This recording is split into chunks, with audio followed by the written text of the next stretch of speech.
Hoje no Alba Entrevista o nosso assunto é doação de órgãos. Mais de 2.000 pessoas estão na fila à espera de uma doação aqui na Bahia. E por que os números continuam tão altos por aqui? Qual o principal entrave diante desta situação?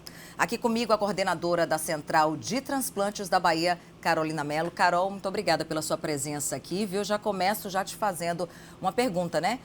A fila não para de crescer. Já são mais de 2.000 pessoas na fila. Esse número se deve por conta de quê, Carol? Então, a fila de transplantes ela só cresce por dois fatores, né? Quando eu tenho um baixo número de doadores, associado a um aumento do adoecimento da população, que faz com que elas cronifiquem suas doenças e acabam indo para transplante, né? Como a última possibilidade de tratamento. Então, a gente tem cada vez mais, com a expectativa de vida da população aumentando, né? As pessoas envelhecem mais, estão mais sujeitas a doenças e acabam perdendo a função de um ou mais órgãos e tendo como a única opção de tratamento o transplante, né? Porque o transplante é sempre a última opção que se oferece.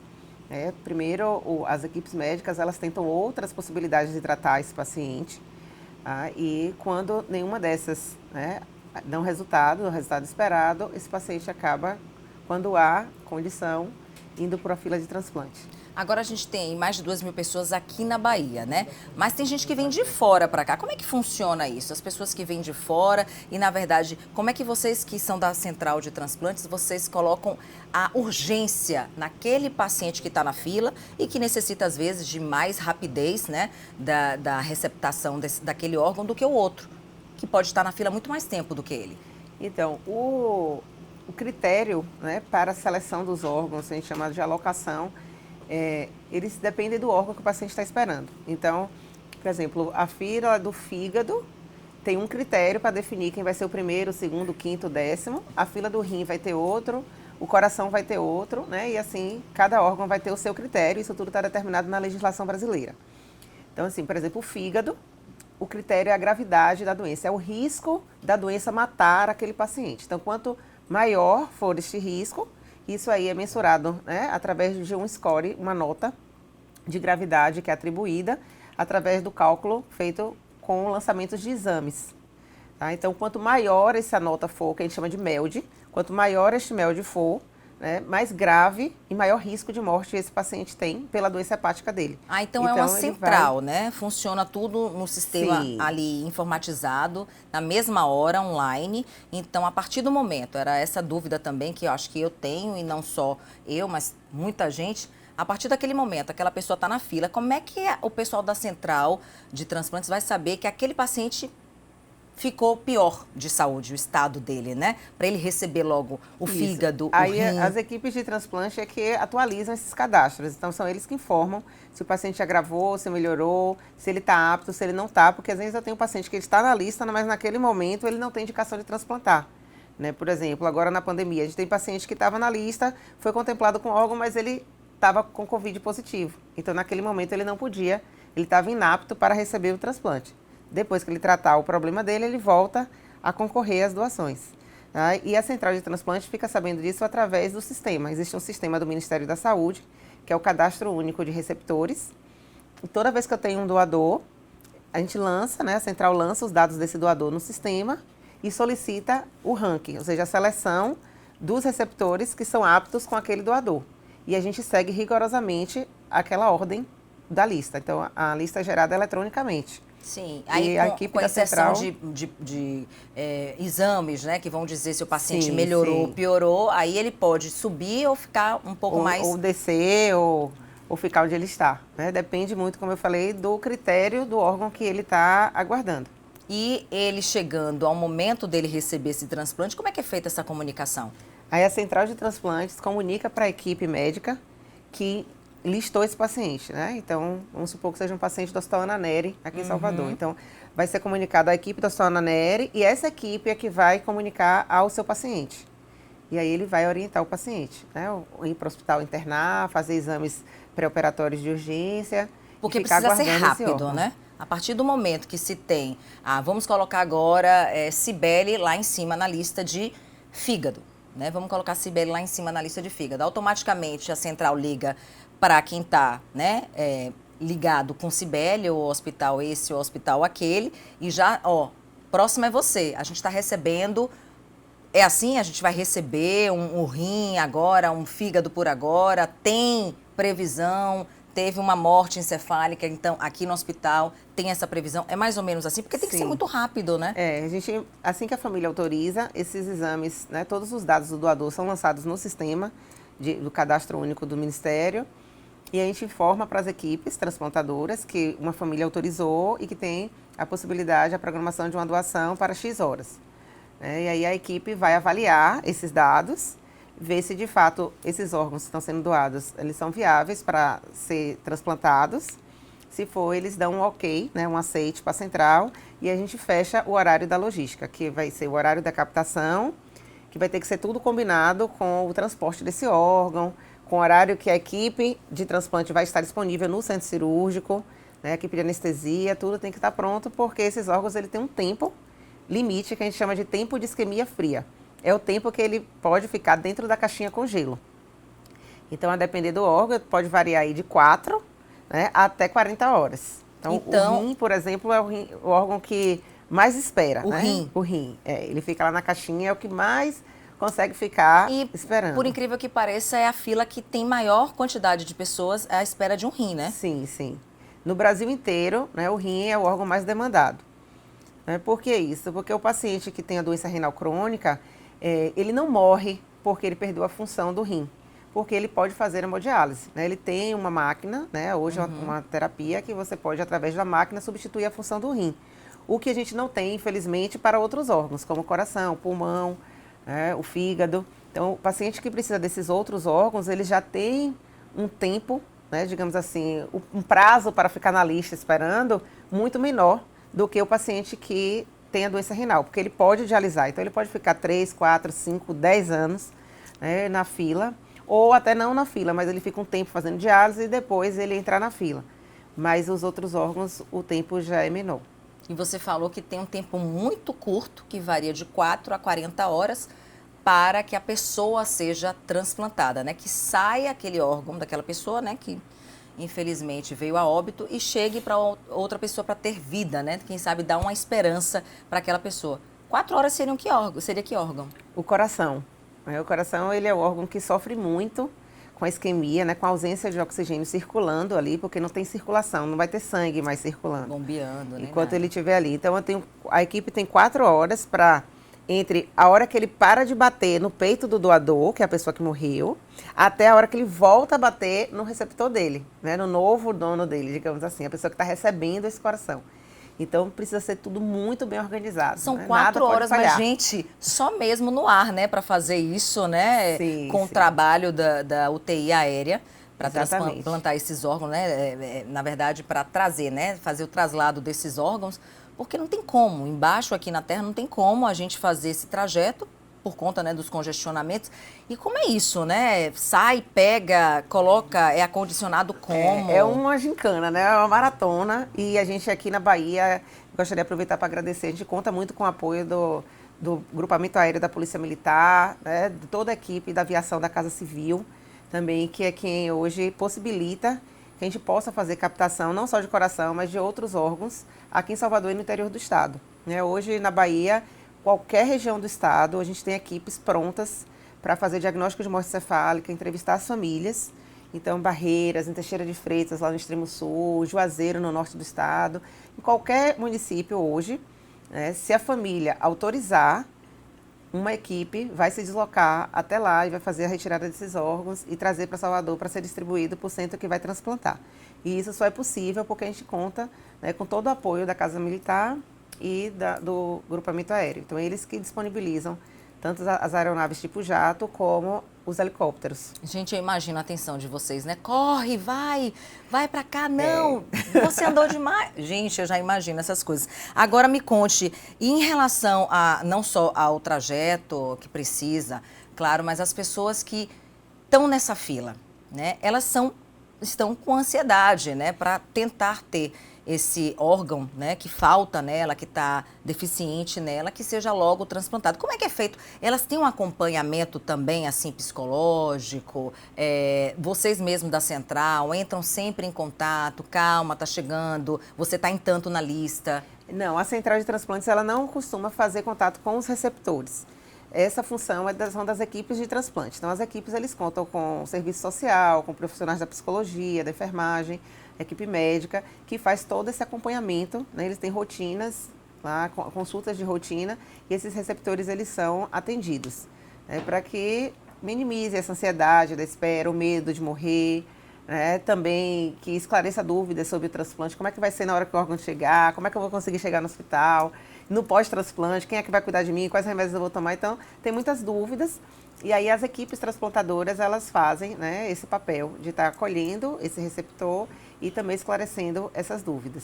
Agora, coração é o que menos tem tempo, né? A gente tem o rim, que tem mais, tem tempo 40 horas, ele pode ali ficar fora do corpo. Agora, córnea tem muita gente na fila, né? Em busca de um transplante de córnea. Eu estava pesquisando aqui e vi que vocês têm em média 920 pessoas na fila à espera de uma córnea. Exato, esse número já aumentou, né? Hoje são 981 pessoas. Nossa, então, muito rápido. Quase 1.000 pessoas, né, sem enxergar ou com baixíssima visão, que sentem dores, que têm incômodo nos olhos, né? O transplante, o fato de você ter uma córnea que não permite enxergar, não vai matar a pessoa, né? Não tem um risco de morte, como, por exemplo, aquele que tem um problema no coração ou no pulmão, né? Ou outro órgão.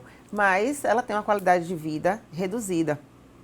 Então, assim, é muito importante para os pacientes conseguirem esse transplante. Então, a gente tem uma fila grande, o tempo de espera, que estava em torno de 4 meses e meio, ele passou a ser de 14 meses, né? Isso por conta da pandemia. Durante a pandemia reduziu muito, foi o sistema mais impactado, foi o transplante de córnea.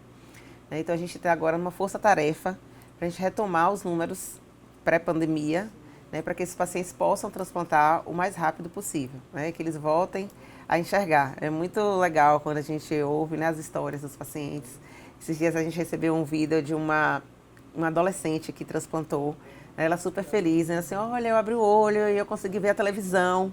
E eu fiquei muito feliz, eu queria agradecer muito a vocês, agradecer muito a essa família doadora, porque de fato, né, a gente só vem dar os olhos e ver o quanto é difícil, né? Quem já enxergou um dia, deixar de enxergar e depois voltar a enxergar. É outra então, coisa, né? Eu acho que é muito mais diferente do que quem nunca enxergou, vamos supor. Exatamente. Né? E tem essa oportunidade de voltar a enxergar, mas na verdade geralmente é isso. A pessoa que teve, né, enxergou e foi caindo, né, a visão e agora ficou sem e volta a enxergar por um transplante de córnea que aqui na Bahia, ó, subiu. Pesquisei hoje mesmo, o dado já aumentou, tá vendo, minha gente? 980 pessoas em busca de um transplante de córnea. A gente vai dar um rápido intervalo aqui.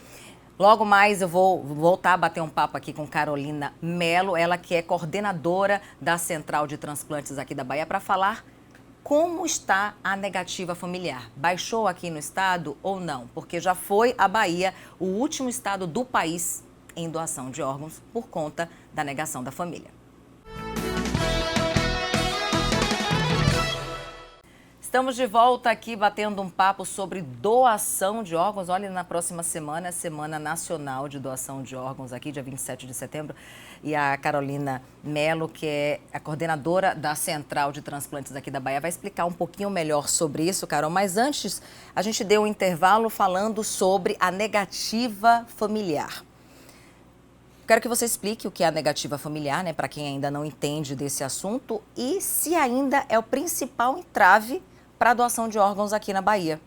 Sim, a negativa familiar é quando a família, né, perde seu ente querido e ela tem a oportunidade de decidir por doar os órgãos dele e ela decide por não doar. Então, ela nega a doação, tá? Que é um direito de toda a família.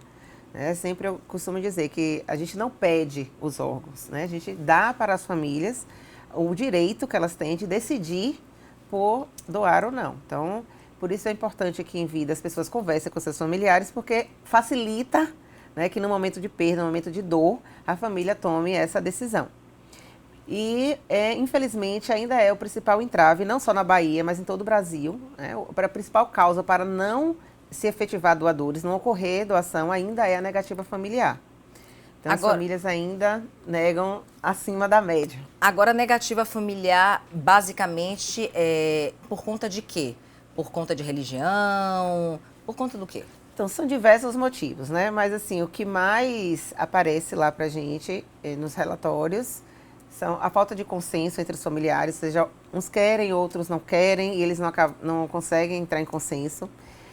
O receio do corpo ficar desconfigurado, e é importante aqui esclarecer para a população que o corpo não fica desconfigurado, que os profissionais que são, né, habilitados para fazer a captação dos órgãos, a cirurgia de doação, eles são altamente capacitados para recompor o doador. Então, o corpo do doador vai ser recomposto, devolvido à família, para que o sepultamento possa ocorrer da forma que a família desejar.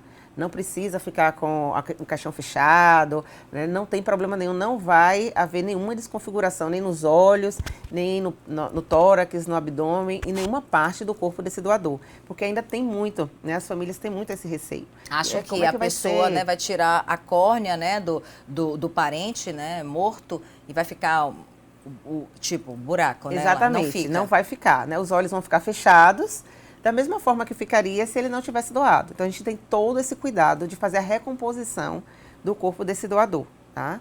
Então, isso é importante porque ainda é um dos motivos que a família deseja negar por conta disso, com receio. E também o desconhecimento da pessoa que morreu em vida. Ele nunca conversou sobre o assunto, ele nunca falou abertamente que queria ser ou não doador. Então, assim, muitas famílias, apesar de nunca ter conversado com seu familiar sobre o assunto, ele analisa, né, o histórico de vida daquela pessoa. Tem famílias que dizem, olha, ele nunca falou sobre doação, mas ele era uma pessoa muito boa. Isso. Ele tinha dificuldade de dizer um não para as pessoas. Tudo que pediam a ele dava um jeito de resolver. Às vezes ele deixava de resolver os problemas dele para resolver o problema dos outros, né? Então, às vezes a família faz essa análise e acaba decidindo que a doação é a melhor opção, né? E ele acaba autorizando. Outras famílias, né, ficam na dúvida e acabam por não doar. Então, o desconhecimento do desejo de quem morreu, né, o fato da pessoa nunca ter dito em vida, também é um fator que acaba levando a família a negar. E aí tem alguns fatores religiosos, como você falou, né? As pessoas, apesar de que nenhuma religião, ela desencoraja a doação, né? Nenhuma religião é contra. Às vezes as pessoas acham que, por exemplo, que a Testemunha de Jeová, ele Sim. impede a doação de órgãos, né? Mas, assim, as pessoas precisam conhecer um pouco mais. Não há esse impedimento. Eles doam órgãos e eles recebem órgãos também. Ah, que bacana, Aí tá eles vendo? transplantam também. A questão da religião, que a gente não vai entrar nisso aqui, mas é a questão relacionada à transfusão sanguínea. Entendi. Tá? Mas o órgão, o coração, um fígado, um rim, não, eles não têm nenhum impedimento, eles transplantam sim e eles doam. A religião não impede que os fiéis, tá, eles deixem de doar, assim como tantas outras religiões.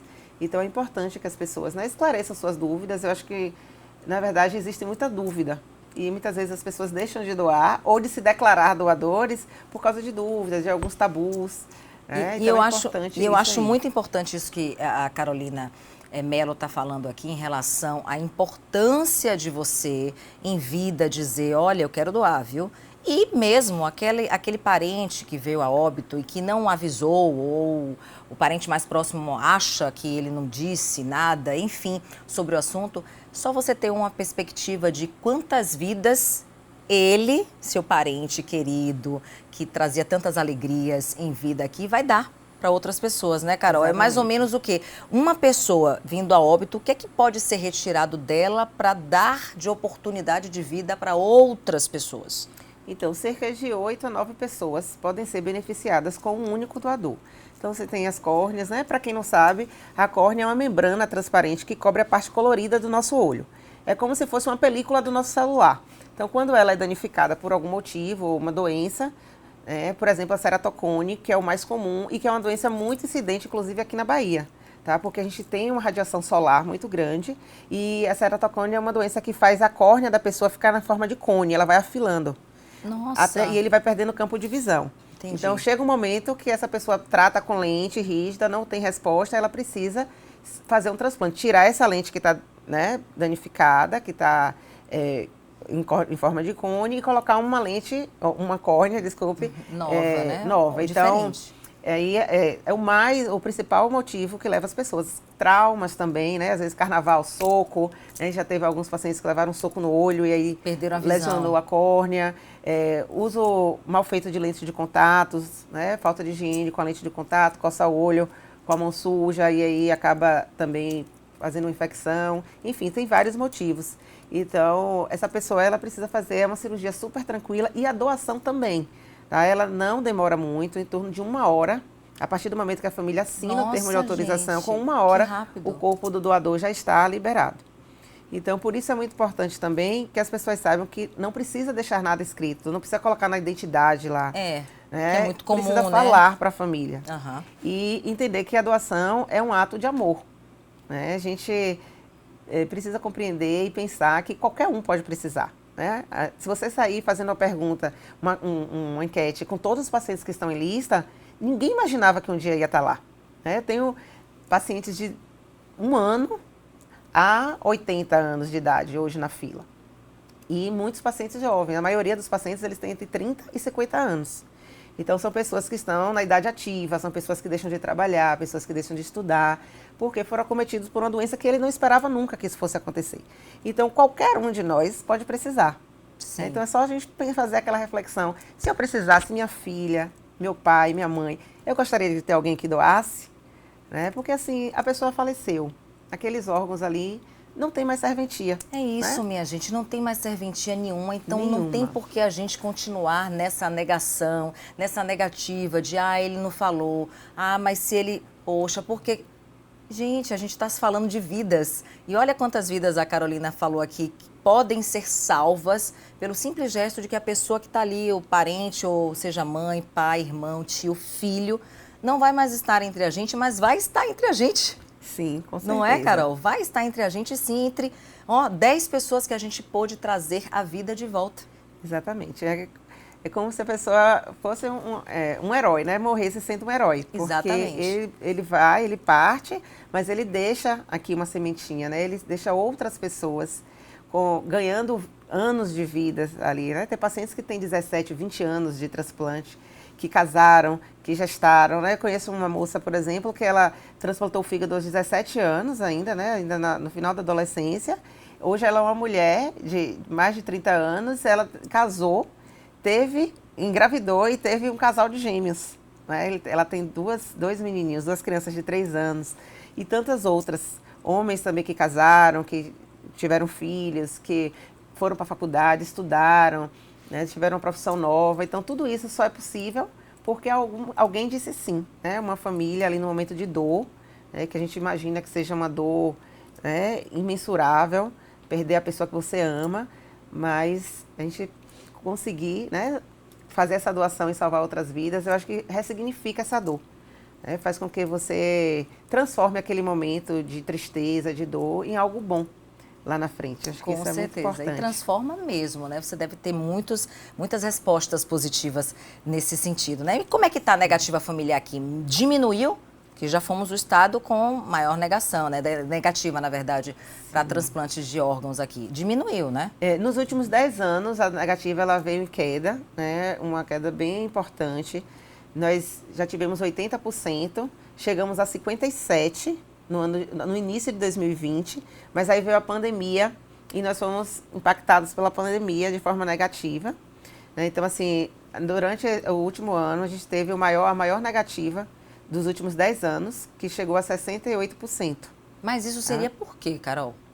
Olha, ainda é muito cedo para a gente afirmar a causa, mas a gente acredita que um dos fatores foi a proibição, digamos assim, das visitas, né, presencial, os boletins médicos, as notícias eram passadas por telefone, então não tinha aquela vinculação da família com o profissional.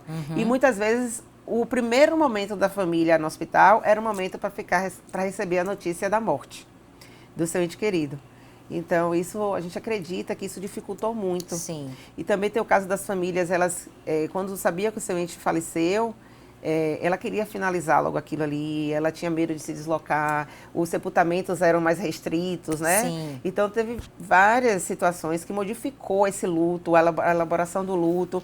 E pode ser que essas famílias, elas não estavam nesse momento suportando esperar mais um pouco. E teve todo o contexto da pandemia, né? Que deixou Sim. muita gente mais fechado, mais no seu canto, mexeu muito com o psicológico de muita gente, Exatamente. né? Então, dá para entender, nesse aspecto Exato, dá para a gente sim. entender, né? Não foi só na Bahia, né? O Brasil inteiro teve uma elevação, mas agora, de junho de 2021 para cá, a gente já percebe que vem melhorando, né? Esse número de negativa vem reduzindo e as famílias têm autorizado mais e com isso a gente consegue fazer mais transplante.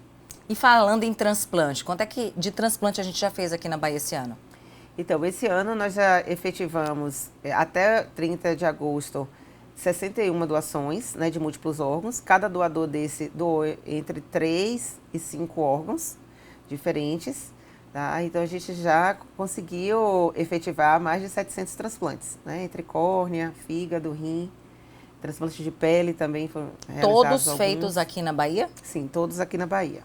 Que bacana, E né? o que é mais importante, que as pessoas muitas vezes não sabem, mas 90% desses transplantes são realizados pelo Sistema Único de Saúde. Tá? Então, o SUS é o maior financiador do transplante no Brasil inteiro. Então, assim, as pessoas podem transplantar tendo convênio? Pode. Pode transplantar particular? Pode. Tá? O que é que o convênio vai pagar? Vai pagar a hotelaria, o honorário médico. O órgão, ele é sempre de graça. Tá? O órgão, quando você doa, a família doa, ela doa para a central de transplantes, para que de forma gratuita ela seja repassada para o receptor.